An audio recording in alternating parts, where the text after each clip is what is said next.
ഇന്നത്തെ നമ്മുടെ റെസിപ്പി നാടൻ ചായക്കട പലഹാരമായിട്ടുള്ള പൊരിച്ച പത്തിരിയാണ്. വളരെ ഈസി ആയിട്ട് ഉണ്ടാക്കാൻ പറ്റുന്ന ഒരു പലഹാരമാണിത്. അപ്പോൾ ഇതിനായിട്ട് ഞാനിവിടെ എടുത്തിട്ടുള്ളത് 1 കപ്പ് അരിപ്പൊടിയാണ്, വറുത്തെടുത്ത അരിപ്പൊടിയാണിത്. ഇതിലേക്ക് പിന്നെ ഞാൻ 1 ടീസ്പൂൺ പച്ചമുളകും ഇഞ്ചിയും കൂടെ ചതച്ചത് ചേർക്കുന്നുണ്ട്. പിന്നെ ഇതിലേക്ക് 1/4 കപ്പ് മൈദമാവും കൂടെ ഞാൻ ചേർക്കുന്നുണ്ട്. അപ്പോൾ ഇനി നമുക്ക് ഇതിനെ പൊടി ഒന്ന് വാട്ടിയെടുക്കണം. അതിനായിട്ട് 2 കപ്പ് വെള്ളമാണ് ഞാൻ വെച്ചിട്ടുള്ളത്. ഇതിലേക്ക് ആവശ്യത്തിനുള്ള ഉപ്പ് ചേർത്ത് കൊടുക്കാം.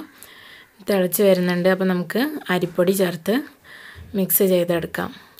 മൈദ നമ്മൾ വാട്ടിയെടുക്കേണ്ട ആവശ്യമില്ല. നമ്മൾ ഇതിനകത്തേക്ക് പിന്നീട് കുഴയ്ക്കുന്ന സമയത്ത് ചേർത്ത് കൊടുത്താൽ മതി.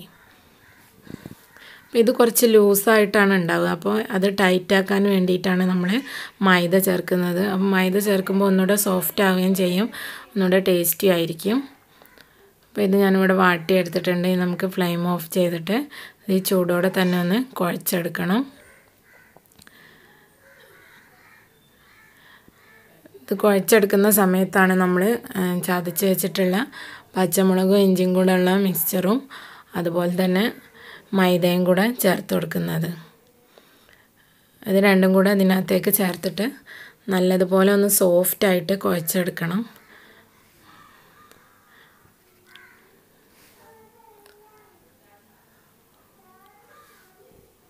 നന്നായി കുഴച്ചെടുക്കണം. നല്ലതുപോലെ പ്രസ് ചെയ്തിട്ട് ചൂടോടെ തന്നെ കുഴച്ചെടുത്താലേ അത് സോഫ്റ്റായിട്ട് വരികയുള്ളൂ.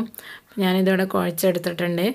നമുക്കിതിൽ നിന്ന് ചെറിയ ചെറിയ ബോൾസ് എടുത്തിട്ട് ഒന്ന് പരത്തിയെടുക്കാം പത്തിരിയുടെ രൂപത്തിൽ. അതല്ലെങ്കിൽ ഇത് ഒന്നാകെ നമ്മൾ കുഴച്ചെടുത്തിട്ടുള്ള മാവ് ഒന്നാകെ ഒന്ന് പരത്തിയിട്ട് അതിൽ നിന്ന് പിന്നെ നമ്മുടെ കുക്കി കട്ടറോ അതല്ലെങ്കിൽ ഒരു ഗ്ലാസിൻ്റെ എൻഡോ വെച്ചിട്ടൊന്ന് കട്ട് ചെയ്തെടുത്താലും മതി.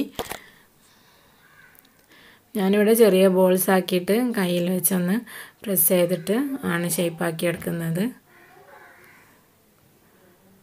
ഒന്നാകെ പരത്തിയിട്ട് കുക്കി കട്ടറൊക്കെ വെച്ച് കട്ട് ചെയ്യുകയാണെങ്കിൽ എല്ലാം ഒരേ വലുപ്പത്തിൽ ഒരേ ഷേപ്പിൽ കിട്ടും. അപ്പോൾ ഞാനിതെല്ലാം ഷേപ്പ് ചെയ്തെടുത്തിട്ടുണ്ട്. ഇനി നമുക്കിതൊന്ന് ഫ്രൈ ചെയ്തെടുക്കാം. അതിനായിട്ട് ഞാനൊരു ചീനച്ചട്ടിയാണ് വെച്ചിട്ടുള്ളത്. എണ്ണ നല്ലതുപോലെ ചൂടായതിന് ശേഷം ഇട്ട് കൊടുക്കാം. 2 വശവും നല്ലതുപോലെ ഗോൾഡൻ ബ്രൗൺ ആയതിന് ശേഷം വേണം ഇത് നമുക്ക് കോരിയെടുക്കാനായിട്ട്.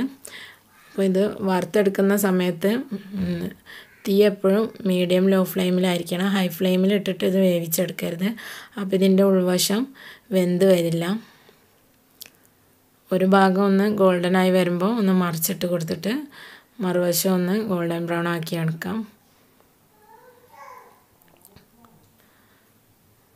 അപ്പോൾ ഇതിൻ്റെ 2 വശവും ഏകദേശം ഗോൾഡൻ ബ്രൗൺ ആയി വരുന്നുണ്ട്.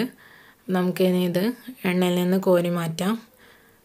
അതിനുശേഷം ബാക്കിയുള്ളത് കൂടെ ഇതുപോലെ തന്നെ ഒന്ന് ഫ്രൈ ചെയ്തെടുക്കണം.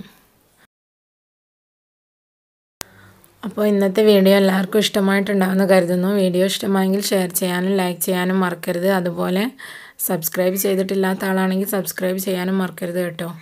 അപ്പോൾ ഇതുപോലെ എളുപ്പത്തിൽ ചെയ്യാൻ പറ്റുന്ന മറ്റൊരു ഡിഷുമായിട്ട് ഇൻഷാ അല്ലാഹ് നെക്സ്റ്റ് എപ്പിസോഡിൽ കാണാം. Thank you for watching.